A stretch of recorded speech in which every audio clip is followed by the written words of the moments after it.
In many respects, trafficking looks the same whether it's in a developing country or a developed country.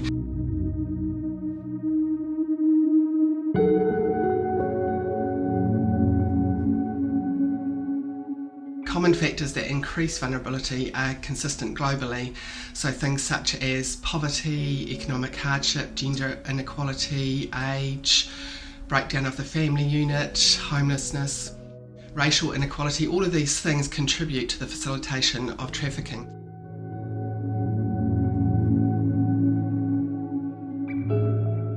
But children is the most at risk because we're being exposed with all the tourists, all the new media and all the TV. I mean, the whole attitude towards sexuality is contributing to it, because the media tells us it's all normal, there is no problem. Just watch an average TV show, you will see people sleeping with each other, just normal, changing things. People going to strip clubs all the time in the movies. And so if you grow up watching this, it becomes normal for you. The idea of you get sold a fantasy through the lens of porn culture, right? Which is this a culture that is selling us all a lie. And the lie that porn culture wants to sell us is this idea that women are sexual objects and men are sexual predators. And what that does in a culture is it puts women in a position where they really feel like they have to sexualize themselves to be seen.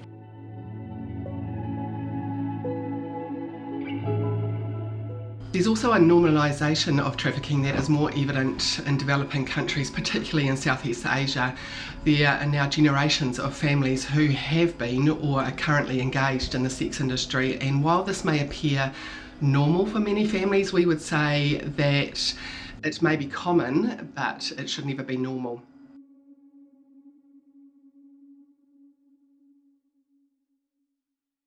When #SaveTheChildren began circulating, it gave the impression to vulnerable parents that children were being kidnapped and ripped off the streets. But that's simply not the case. We saw parents across the United States and Europe. They were terrified and panicked. The facts surrounding this were not addressed, which caused fear to spread like wildfire. Now, the purpose of this documentary is meant to educate as well as incite hope for parents in fear for their child's safety. And this film has a collection of experts from around the world who've worked in law enforcement, mental health care, and the anti-trafficking sector to share their expertise as well as to educate those in your life without instilling fear. We want to do our best to educate you and your family. But first, we want to lay out the framework of what trafficking and exploitation really looks like in the Western world in comparison to the developing nations. Many years ago when I was in Cambodia with a team of pastors, we were visiting a ministry in one of the red light districts of Phnom Penh. The ministry was kind of a drop-in centre for women who worked in the bars and the brothels in that area. And early in the evening, a young girl of probably about 6 or 7 arrived with her baby brother. He was possibly around 18 months old. He was walking and he was completely naked. The vulnerability of these two was just so obvious immediately. It was about 8 p.m. at night. Their mother was working in one of the bars or brothels in that area, and they had been left to take care of themselves in this red light district in a city that's known for child trafficking. At some point in the evening, the little boy fell over onto the concrete floor, and he was upset, of course, and so the mum and me immediately reached out and picked him up and gave him a cuddle, and he just snuggled into me. I mean, I was a complete stranger to him, but he snuggled into me and he fell asleep. You know, it was just in that time that we were there, in the 1 or 2 hours that child slept on me. No adult at all came to check on those children. No adult came to see if they were all right. And I've often just thought about those kids and thought about how vulnerable and exposed they were in that situation, and just wondered who the next person that picked them up might have been if that person wasn't a safe person to pick that little boy up.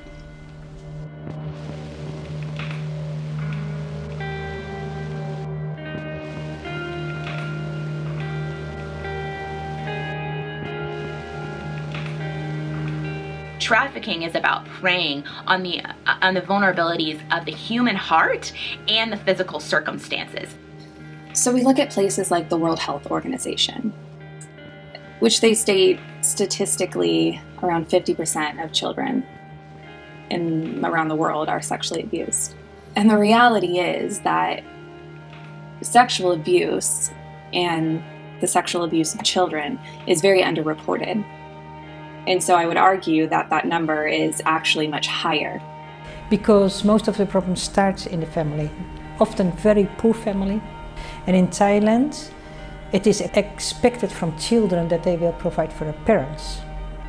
And even the parents might not be even that old, are able to work themselves still. Children, as soon as they earn an income, they need to send money back home. In Africa, trafficking is pretty much equal between men and women, but that over half of the individuals who are trafficked are children. And so that brings me back to my childhood in Africa and learning and seeing the results of years and generations of genocide, of the disparities in education for girls, of the disparities that happen when there's broken families. With Germans, especially educated now, that also a lot of women are starting the sugar daddying, putting themselves out on websites while they study in order just to finance it and to have an easy life.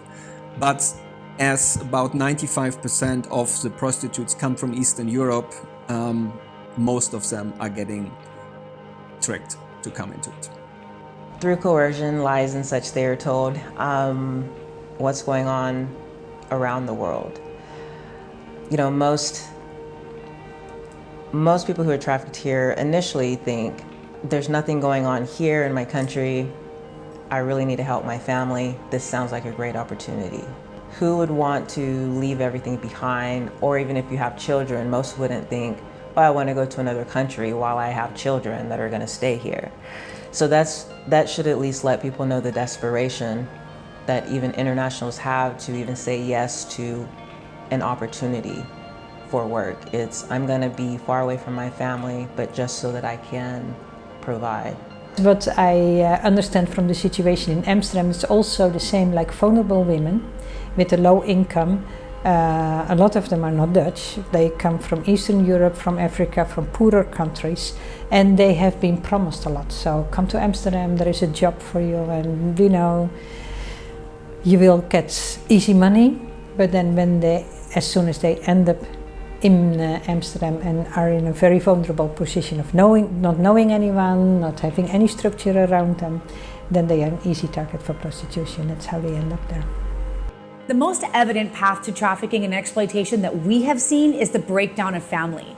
We have seen the vast majority of those in our care and in our global programs have come from very broken and extremely dysfunctional homes. If a child doesn't have a loving and caring structure at home, they'll always find it elsewhere. That being said, we do know, and all research has shown that many of the victims of sex trafficking come from very dysfunctional backgrounds, and they're seeking something. Oftentimes it's love in some very perverted forms, which it's not really love.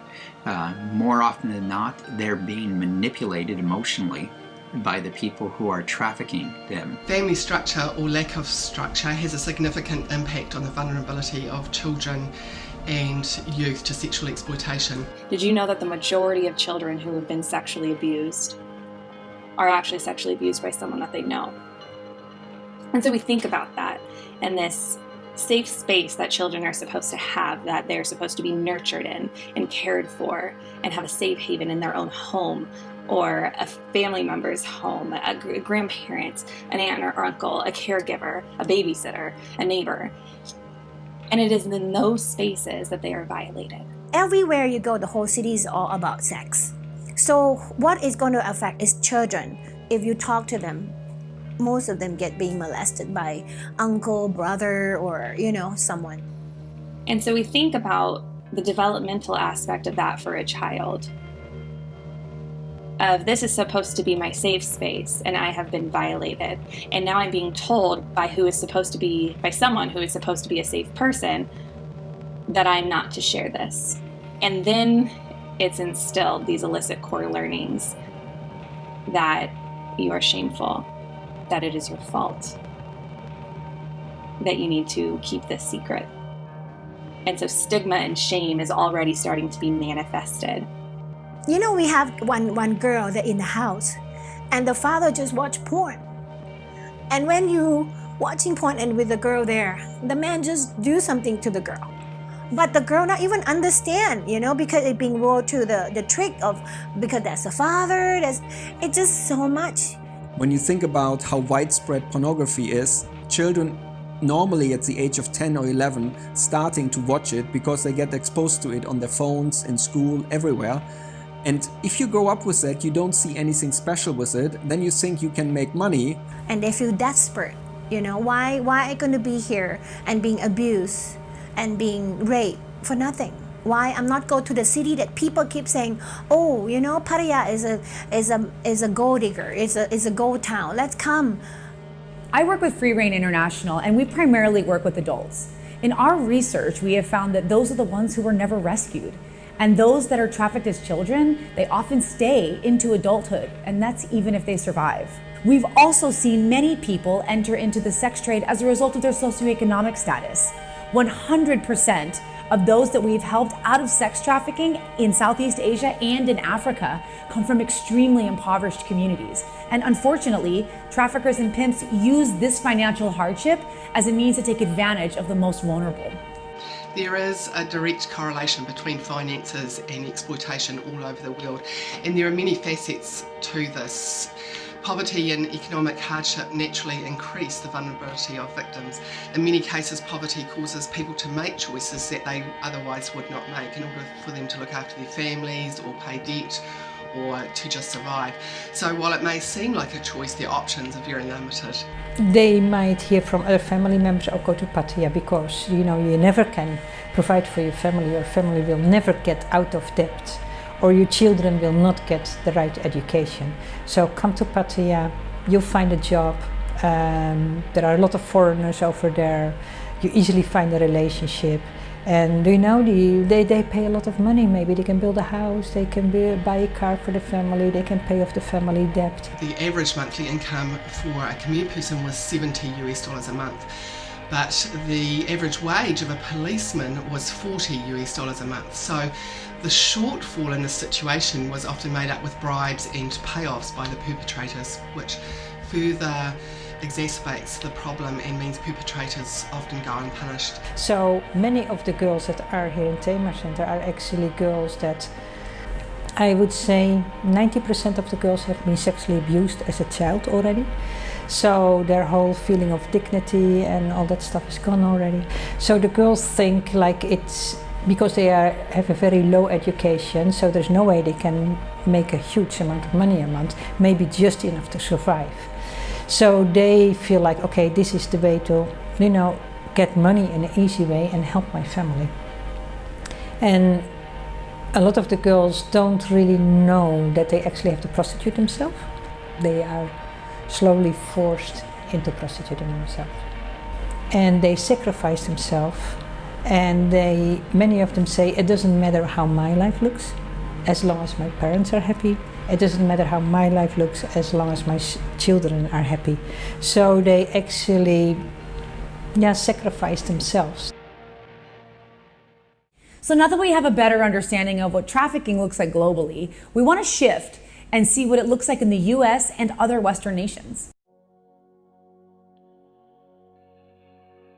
When I was about 10 or 11 years old, my parents split up. My dad left, and there was a gaping hole in our family. And we were heavily involved in church. There was a guy there who was 8, 9 years older than me, who took an interest in me. And I thought that was really cool that this adult guy wanted to hang out with me and wanted to be my role model. I mean, he wanted to be a brother to me, and my family really just fell in love with him for the character that he portrayed, to the point where he moved in with us, and we actually shared a room. We had a bunk bed in my room. I was so excited. Even up to then, even before he actually moved in, there was always these little things that he would do to kind of push that envelope and see where my thresholds were, where my limits were, with sexual contact, and whether it was longer hugs, whether it was a kiss to say goodnight or goodbye or whatever it was, there was always that constant, slowly but surely turning things out. That kind of grooming that he did over time really made it seem like everything was normal. He would isolate me from my friends. He would literally pick my friends because he would use that as an opportunity to see if he can get someone else, if he can work on something else. And if any of my friends at the time would ever push back on it, then immediately they'd be cut off. And can't hang out with them, can't do any of those things. So just constantly isolating me from people that would potentially be a negative for him. From that, continue to grow into the sexual contact and sexual abuse, full-on abuse for years and years. And throughout that time, it was also the constant maintaining that control of me. That love was all about, if you do this for me, I love you. If you don't do this for me, I don't love you. And constantly back and forth and normalizing this abuse to me, and seeing that all these things that he would make me do, it was because he wanted me to make sure and know that I loved him.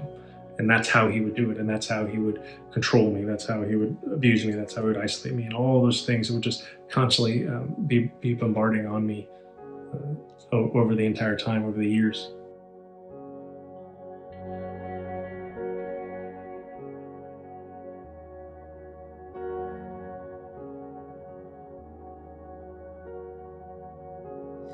We have to get a real understanding of what the legal definition of child sex trafficking is. And in the United States, child sex trafficking is the recruitment, harboring, transportation, provision, or obtaining of a child under the age of 18 for the purpose of a commercial sex act. The term commercial sex act means any sex act through which anything of value is given to or received by any person. So there are laws in place to protect children. And these laws are very serious. They're considered felony crimes, which means state prison time for anybody involved in that. Perpetrators have a relationship and develop some sort of relationship with the children. They develop their confidence. The process they use to do this most often is called grooming. More and more often, the idea is that are these people who are victimizing these children, are they online or are they in person? Well, it's actually both. When I first started in law enforcement in the early 1980s, traffickers or pimps would actually be target specifically runaways.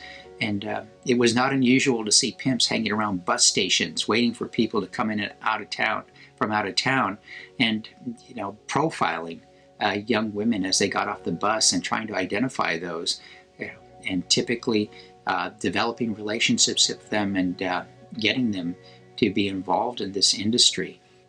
The online stuff is really disturbing.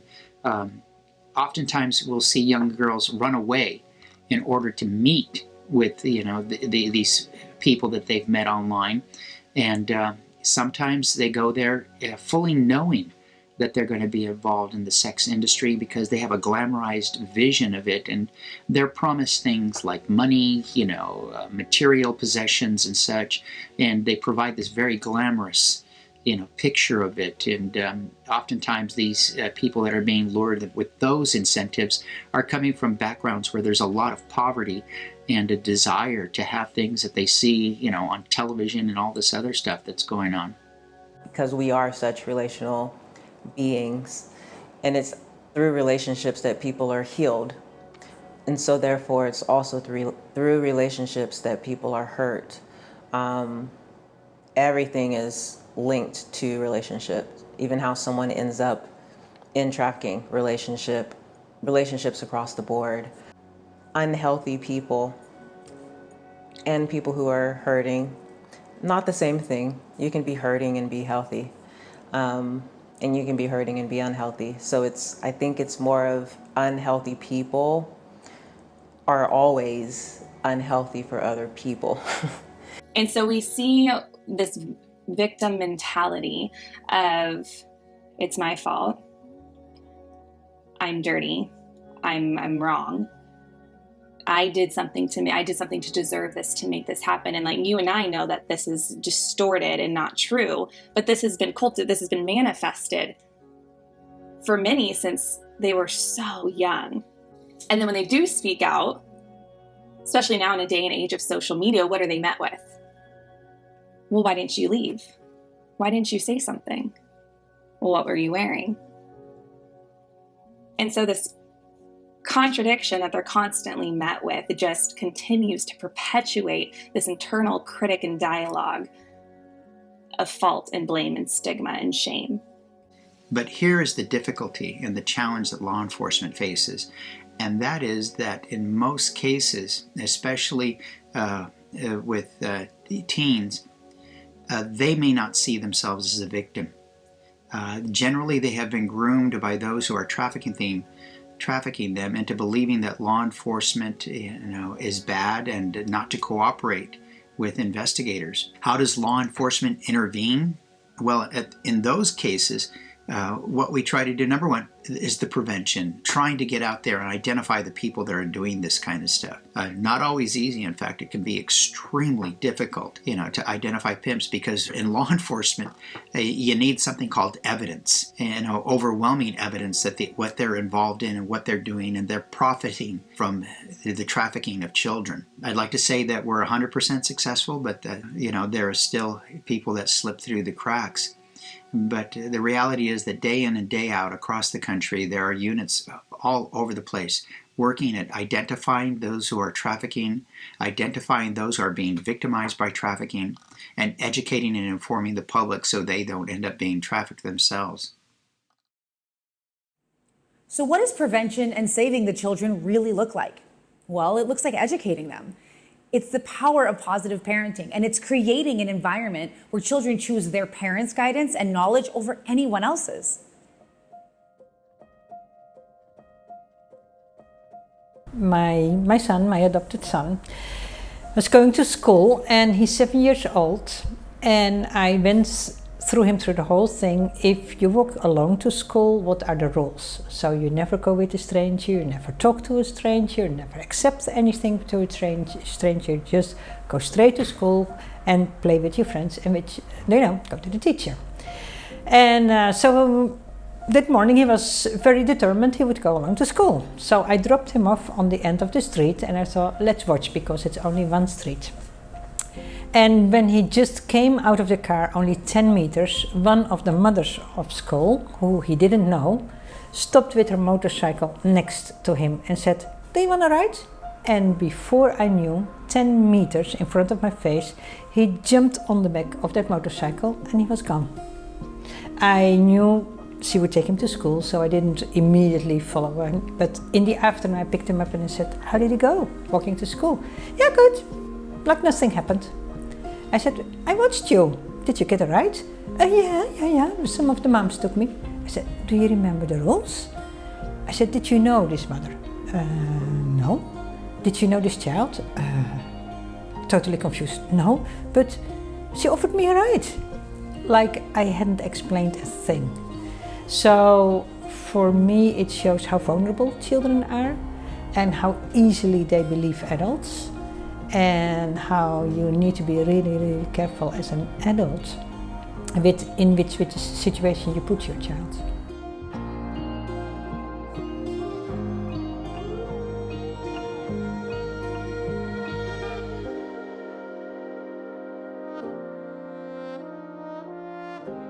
So according to the CDC and the World Health Organization study that was done, 95% of all exploitation and victimization of children can be eradicated through education.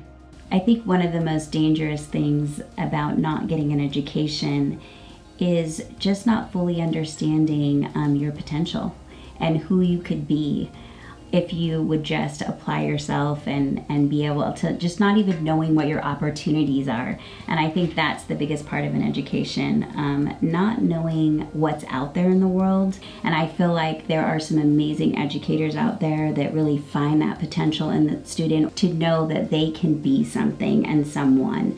And without an education, it scares me to think of, because I've seen it, what your life can become without it. Education is crucial to preventing and protecting children from being abused and exploited. Children without an education are inherently vulnerable. And there are two important ways that I see education protects and prevents children from exploitation. There is a huge need in every single country to raise awareness and educate children about trafficking and exploitation that takes place.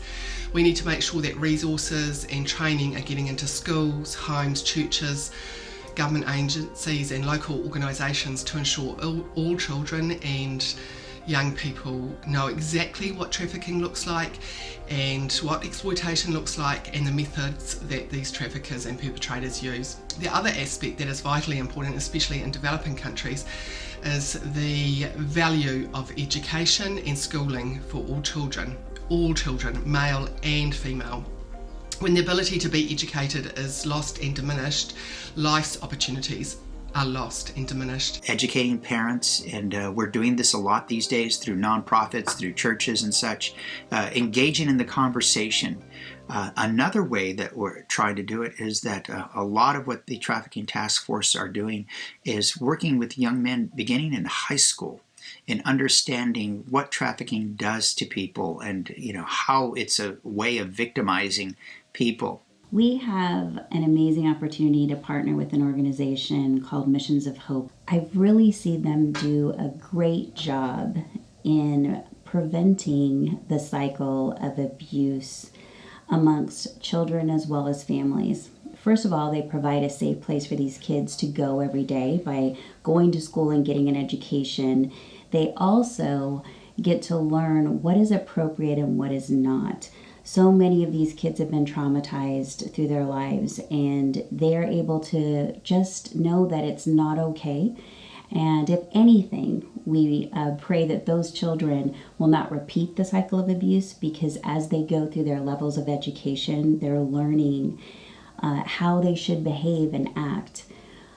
What they also do that I love is they engage the parents. So the parents are required to meet with a social worker, to also meet in groups. They have parenting classes, as well as when a child is identified as abused or have gone through maybe severe trauma, they reach out to that family and they begin working with that family to teach them, what is appropriate, what is not, but also to get them help. Because a lot of the time, this is just a cycle of abuse that has gone on from generation to generation. And I love how Missions of Hope works in trying to break that cycle by just ministering to these families. Communication is absolutely key to parents ensuring their children are kept safe from perpetrators. As parents, we must maintain open conversations with our children that are non-judgmental. We need to teach our children what healthy relationships look like. We need to not shy away from tough conversations like good and bad touch, like pornography, and not to leave those conversations to teachers or our children's peers, because it's us as parents who should be the primary educators of our children. We need to also be prepared to begin talks with our children when they're young, using, of course, age-appropriate language in a conversation, but continuing that conversation and letting it evolve as they grow older. If we neglect to give our children the knowledge and information they need, you can be sure that our children will get that from somewhere else, and it might not be the place that is safe and protected for them. The parenting styles that we have can draw our kids towards us or push them away.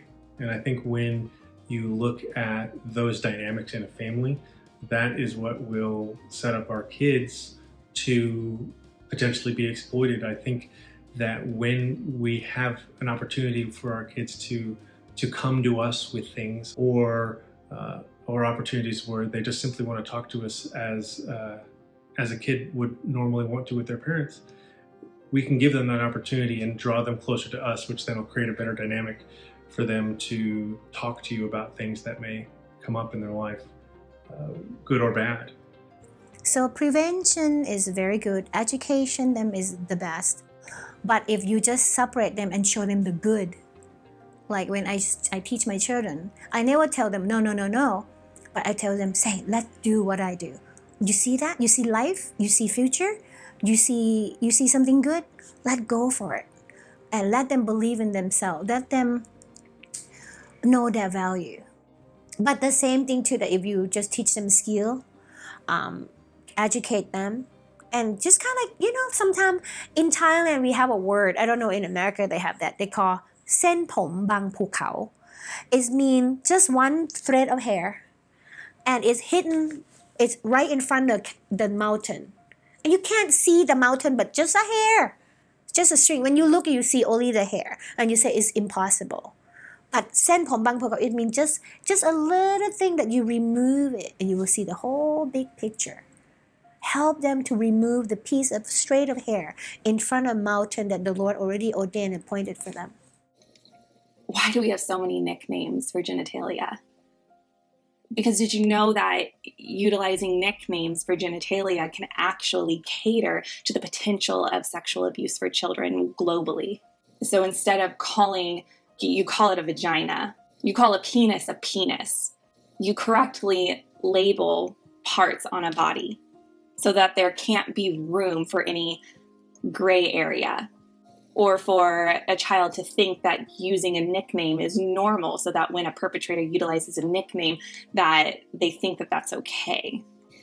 Furthermore, you can start the conversation about good and unhealthy touch, safe and unsafe touch from a very young age, even from infancy and childhood. As parents, we need to look at the different statements that we use with our kids and understand that sometimes the phrases and the instances that we use with them can lead to larger problems in the future. Things like, it's our little secret, or don't tell mom and dad, or, hey, it's just between you and me, or, hey, this is our special area, or whatever it is. Those types of things there, it can lend to the possibility of exploitation in our kids. And I think oftentimes for us as parents, we can perpetuate it without even realizing it. Even doing the simple thing of like a dad saying, hey, I'm going to give you this cookie, don't tell mom, it's our little secret. As innocent as that may be, that could potentially lead to kids thinking that, hey, daddy said it, so it's our little secret, that's okay. What if John Doe says the same thing and it's, oh, hey, wait a second, and then it could lead down the wrong road. Have the conversation with our kids. And we simply talk to them and say, hey, look, we don't have secrets in this house. We don't have things that this is our little thing. No, it's when you interact with your kids deeply enough and you get the questions and understanding where they are, understanding their personality, you can tell when something's off, or you can tell when something's bothering them or something's going on. And that's where you can really understand where those key phrases or key things may come in.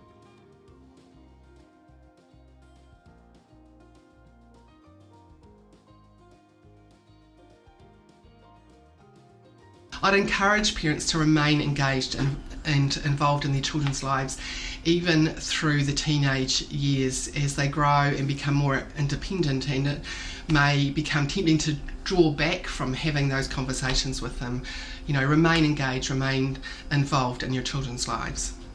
I think the best way for parents to protect their kids is to create a good balance. I think for myself and my kids, what I do is I want to be able to give them freedom, but just at the same time have them have accountability when they have time that's online, whether it's gaming or whether it's on YouTube or whatever the case may be. My wife and I, we interact with them and we understand where they are and what they're doing. Yes, this is a privilege that you have, and it's an opportunity for us as parents to be able to interact with them and know what's going on in their lives. We want them to have that good balance, and that's the key, is really understanding where that balance is and where that fits for you. It's a perfect opportunity for every parent to go and to learn and to understand wherever age your kid may be at. The best thing you can do for your child to prevent them from being trafficked is to raise them in a loving, nurturing environment that allows them to flourish. Children who have high self-esteem and self-confidence rarely get involved in the sex trafficking industry. But for parents, you have to engage in these conversations, especially with teens, very early on, and letting them know that this does in fact go on, and there are risks involved. We see it happening more and more frequently online, through chat lines, through services from Instagram to WhatsApp. Online child abuse sites receive approximately 50,000 clicks a day in New Zealand, and many of the abused are aged between 1 and 5 years old. It's important to know who your children are engaging with. I mean, as a parent myself of 3 children that are now adults, I can tell you that we always knew who their friends were. We always knew where they were going and who they were with.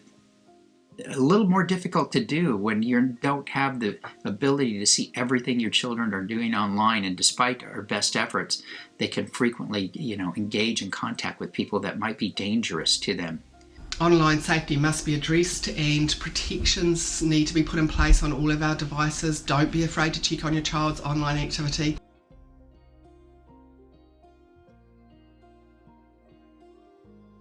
What I would encourage you to do is, if you do believe that trafficking is taking place or that someone is being trafficked, is to write all your thoughts down about why you believe this is happening. Do your homework to make it easier for the investigators. It's really challenging when all you get is, I think this person, and all you got is a name, is involved in trafficking. The more that you've got information to give, the better it is. License plate numbers. Do I have phone numbers? Do I have online identities? Do I have snapshots and screenshots of the people involved? Every police department, will take your information. If it is somebody is at immediate risk and being threatened, let's say you're visiting a motel someplace while on vacation, and you see something that is very disturbing and leads you to believe there's trafficking taking place and that a child might be involved. It's okay to call 911 with as much specific information as you can, and the police will respond. In fact, I can recall of at least half a dozen cases where tourists have called in and reported what they believe to be trafficking taking place.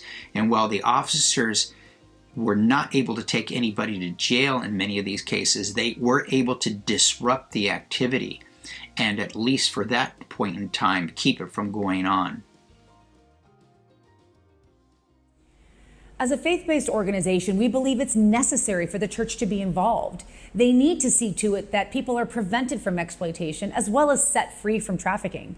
So often we see other organizations and churches in competition with one another.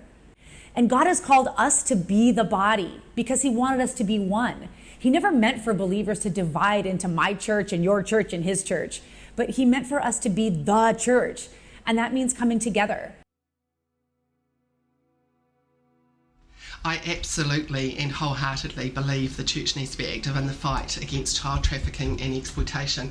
But not only that we are active in it, but we really should be leading the way in this fight.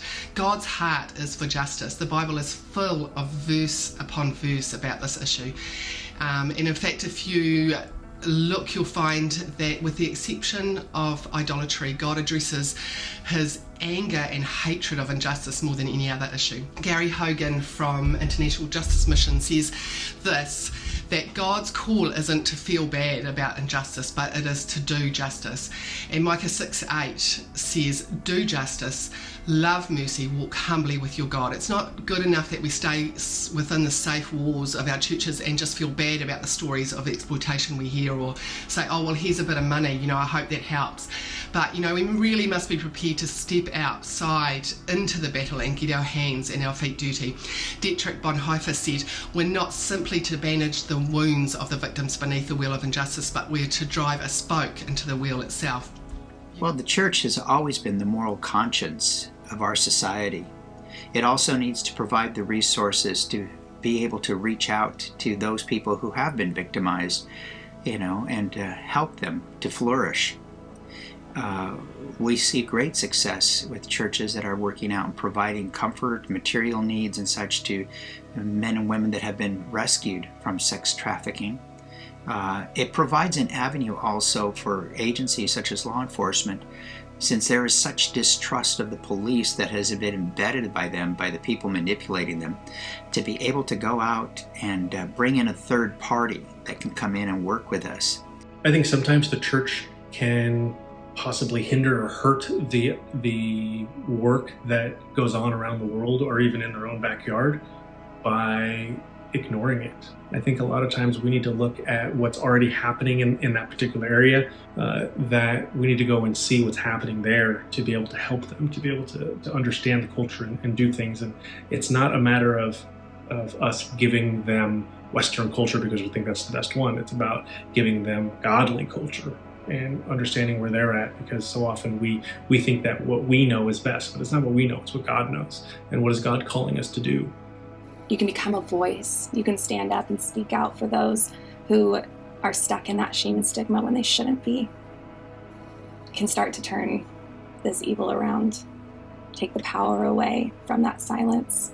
Probably the most important thing the church can do about, being involved in the fight against trafficking is talking about it, recognizing that it is a problem, and then recognizing what their role is in it, and that is to be a voice of the moral conscience and to provide not only material support, but be able to sit there and provide the spiritual support that is needed not only for the victims but the people who are engaged in fighting this constantly. We must ensure that we've laid a strong foundation for doing that work. If we jump into the fight in response to hearing the sad, heartbreaking stories of children being exploited without first getting educated, we'll fail and we'll do more damage to the communities who are needing our help. Emotions will never sustain us in this fight. We must be prepared to be educated, to lean in and listen to experts, to partner with those already doing the work on the front lines. And when we lay a good foundation of knowledge and partnership, we're able to more effectively help those who are vulnerable. It means that we're able to direct finances exactly where they're needed. We can pray effectively into specific situations. We can support those who are working on the front lines. We can raise awareness and educate others at home on exploitation. And ultimately, we can go. When we go, we're prepared to help meet the needs of the people in those communities and to see them set free and protected from exploitation. We so often want to stay in our safe, comfortable worlds, but God's inviting each of us into his work of redemption and freedom for all. I read a book once called The Just Church, and the author of that book, Jim Martin, he says the call to the work of justice is not God sending his church out to a place where God cannot be found, but God is inviting us into a place where he's already at work. God was at work in the darkest corners of this world long before we ever arrived there, and he'll remain there long after we've returned home.